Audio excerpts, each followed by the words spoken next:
Detik-detik terakhir dunia, siapa yang akan menyaksikannya? Sahabat satu pesan, Assalamualaikum warahmatullahi wabarakatuh. Hari kiamat, sebuah peristiwa yang mengguncang jagat raya. Saat manusia bertebaran bak aneh-aneh, gunung-gunung yang kokoh runtuh menjadi bulu-bulu yang dihambur-hamburkan. Bumi diguncangkan dengan guncangan yang sangat dahsyat. Bintang-bintang berjatuhan, unta-unta bunting ditinggalkan. Binatang-binatang liar dikumpulkan, sementara lautan dipanaskan hingga membara. Hari itu adalah puncak kehancuran alam semesta, di mana bahkan bunker anti kiamat terkuat sekalipun tidak akan mampu melindungi mereka. Siapakah di antara kita yang akan menjadi saksi mata peristiwa paling mengerikan sepanjang sejarah semesta? Apakah kita, generasi ini, ataukah mereka yang jauh di masa depan, puluhan, ratusan, bahkan ribuan generasi ke depan? Dan siapakah manusia terakhir yang akan menghirup napas di dunia ini? Hari kiamat adalah salah satu tanda kebesaran Allah Subhanahu wa Ta'ala yang diyakini setiap Muslim. Allah menerangkan dalam Al-Quran bahwa hari itu adalah hari yang sangat menakutkan dan akan menggoncangkan jiwa manusia. Ini adalah janji Allah yang pasti, tak ada keraguan padanya, dan sesungguhnya Allah akan membangkitkan kita semua di dalam kubur. Tahukah kalian apakah hari kiamat itu?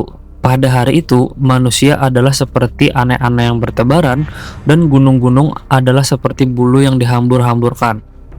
Lebih lanjut, dalam surah At-Takwir, Allah melukiskan, apabila matahari digulung, dan apabila gunung-gunung dihancurkan, dan apabila unta-unta yang bunting ditinggalkan, dan apabila binatang-binatang liar dikumpulkan, apabila lautan dijadikan meluap.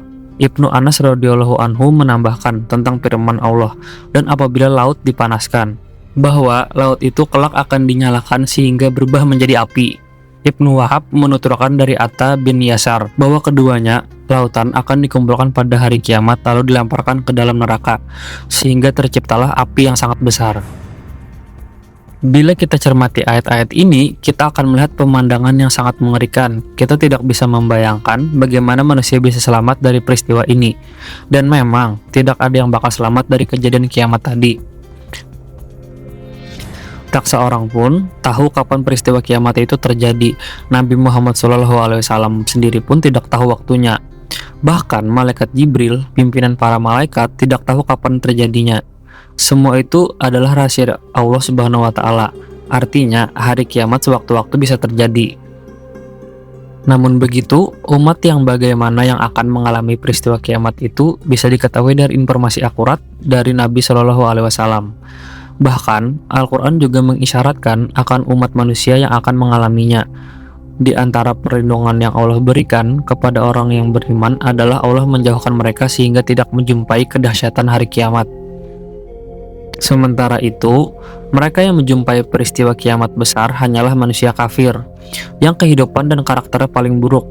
Dari Abdullah bin Amr bin Al-Ash radhiyallahu anhu, Rasulullah SAW bersabda, kemudian Allah mengirim angin seperti semerbak minyak wangi, sangat lembut, rasanya seperti menyentuh sutra. Tidak ada satupun jiwa yang di dalam hatinya terselip iman sebesar biji kecuali angin itu mematikannya.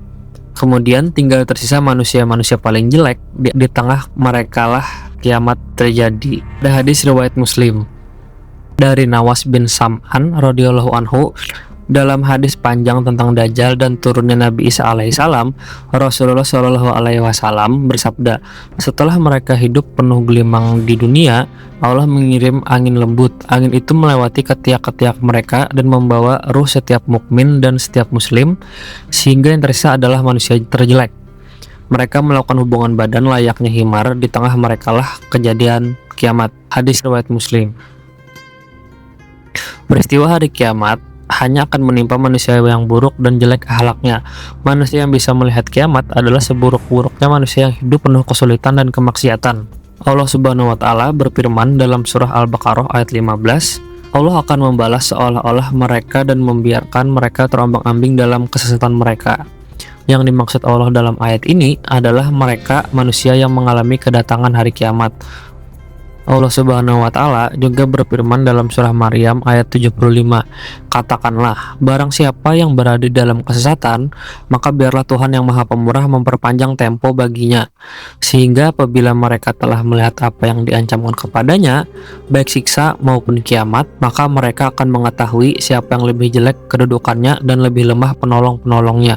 Mereka itu adalah orang-orang yang mengalami kiamat, yaitu orang-orang yang hidup serba berkecukupan dengan rezeki yang melimpah ruah.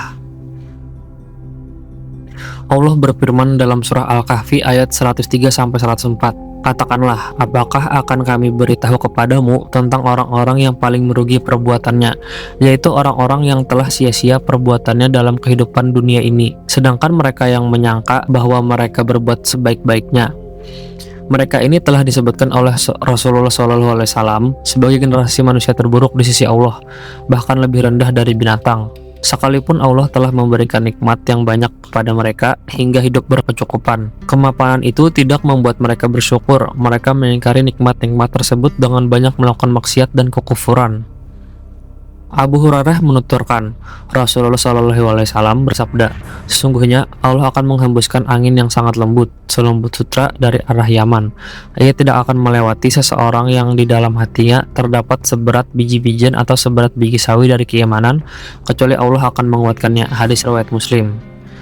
Berdasarkan keterangan Nabi SAW tersebut, sahabat Abdullah bin Amr bin Al-Ash radhiyallahu anhu pernah mengatakan, "Kiamat hanya akan terjadi pada manusia yang paling jelek, mereka yang lebih jelek dibandingkan orang jahiliyah. Setiap doa yang mereka panjatkan pasti Allah tolak doanya." Hadis riwayat Muslim dan Ibnu Hibban. Di antara sekian banyak golongan dari umat Nabi Muhammad SAW, ada suatu golongan yang disebut sebagai hamba yang paling buruk pada hari kiamat, yaitu pemimpin yang menyeleweng atau aniaya lagi rusak akalnya. Pemimpin yang melakukan penyelewengan tentu sedang tidak beriman kepada Allah. Sebab jika ia masih memiliki iman, ia tak akan menyeleweng dengan berbagai hal yang dilarang oleh agama. Dalam hadis lain dari Ibnu Umar radhiyallahu anhu, Rasulullah SAW bersabda, "Kemudian Allah melepaskan angin dingin yang berhembus dari Syam, maka tak ada seorang pun manusia yang beriman kecuali dicabut nyawanya. Sehingga yang tersisa hanya manusia jahat yang tidak memiliki keimanan. Mereka tidak tahu mana yang baik dan mana yang buruk. Hingga setan muncul dan berkata, 'Mengapa kamu tidak memenuhi suruhan gue saja?' Mereka menjawab, 'Apa yang kamu perintahkan kepada kami?' Setan memerintahkan kepada mereka untuk menyembah berhala. Maka mereka pun mengikuti saran tersebut, sedangkan mereka berada dalam kehidupan yang serba berkecukupan. Kemudian hari kiamat pun datang. Hadis riwayat Muslim dan Ahmad. Karena adanya beberapa peristiwa yang mengerikan itu, Allah menyayangi siapa saja yang di dalam hatinya ada keimanan, meskipun sebesar biji sawi, untuk tidak menyaksikan peristiwa demi peristiwa tersebut dengan mata kepala mereka. Yang berhak menyaksikannya hanyalah orang yang tidak memiliki keimanan sedikit pun di dalam hatinya. Hati mereka telah diresapi dengan kesyirikan dan kemaksiatan, serta penyembahan kepada berhala. Setan telah mengalir dalam diri mereka seperti aliran darah dalam urat. Allah berfirman dalam surah Al-Baqarah ayat 93, "Dan telah diresapkan ke dalam hati mereka itu kecintaan menyembah anak sapi karena kekafirannya. Katakanlah, amat jahat perbuatan yang telah diperintahkan imanmu kepadamu jika betul kamu beriman kepada Taurat." Dengan sifat Rahman dan Rahimnya, Allah mengirim angin yang sangat lembut bagi orang yang beriman yang hidup di akhir zaman. Allah mencabut nyawa orang beriman dengan kelembutan, serta tersentuh kain sutra. Tidaklah dibiarkan orang yang beriman merasakan dahsyatnya kiamat, meskipun kadar imannya hanya sebesar biji. Tinggallah tersisa orang-orang durhaka yang tak mau beriman kepada Robnya. Bahkan, mereka adalah seburuk-buruknya umat yang pernah berada di muka bumi ini. Angin lembut yang mencabut nyawa orang beriman menjadi tanda sangat dekatnya hari kiamat. Peristiwa ini terjadi setelah turunnya Nabi Isa alaihissalam dan binasanya Dajjal serta Ya'juj dan Ma'juj. Dalam hadis panjang dari Abdullah bin Amr bin Al-Ash radhiyallahu anhu menjelaskan, Dajjal keluar. Kemudian Allah mengutus Isa bin Maryam. Seakan-akan ia adalah Urwah bin Mas'ud. Lalu beliau mencarinya, kemudian membinasakannya. Selanjutnya, manusia berdiam selama 7 tahun di mana tidak ada permusuhan di antara dua orang. Lalu Allah mengutus angin dingin dari arah Syam. Tak ada seorang pun di muka bumi ini memiliki kebaikan atau keimanan sebesar biji sawi dalam hatinya, melainkan Allah yang mencabutnya. Walaupun seseorang di antara kalian cukup tengah-tengah gunung, niscaya angin tersebut akan memasukinya sehingga ia mencabutnya. Hadis riwayat Muslim. Dari hadis ini dapat diketahui sifat-sifat orang yang mengalami hari kiamat, bagaimana Allah memberikan kenikmatan yang melimpah ruah kepada mereka, dan orang-orang beriman semuanya dimatikan. Walaupun kadar keimanannya hanya sedikit, hal tersebut merupakan keagungan rahmat dan anugerah Allah bagi mereka. Begitu juga dengan Mekah dan Madinah akan dibersihkan dari orang-orang fasik, munafik, dan kafir, baik laki-laki maupun perempuan. Tidak ada satu negeri pun, melainkan semua diinjak oleh Dajjal, kecuali Mekah dan Madinah. Semua jalan yang menuju ke sana dijaga oleh malaikat yang berbaris. Maka berhentilah Dajjal di sebuah kebun di pinggir kota Madinah. Madinah bergoncang 3 kali, lalu keluarlah semua orang-orang kafir dan munafik dari kota Madinah menemui Dajjal. Hadis riwayat Bukhari dan Muslim. Ketika semua manusia mati karena dahsyatnya hari kiamat, ada kisah yang menyebutkan kalau masih tersisa satu orang terakhir sebelum tiupan sangkakala terakhir. Namun, ulama berbeda pendapat tentang kisah ini. Ada yang memasukkan ini adalah kiamat kecil, tapi ini lebih dekat dengan kiamat besar. Orang yang terakhir meninggal dunia itu adalah orang asli dari suku Madinah yang sedang menggembala kambing. Kata Nabi Shallallahu Alaihi Wasallam, orang yang terakhir meninggal adalah dari kalangan manusia. Semua orang sudah mati, tinggal dia sendiri, tapi dia tidak tahu. Dia sedang menggembala kambing. Kemudian dia masuk dengan gembalanya ke kota Madinah. Dia menemukan semuanya tidak ada kehidupan, tidak ada orang, tidak ada binatang, dan tidak ada apa-apa. Tinggal dia sendiri. Pada saat dia meletakkan telapak kakinya di kota Madinah, maka pada saat itulah dia meninggal. Dan inilah manusia terakhir yang meninggal sebelum ditiup sangkakala terakhir.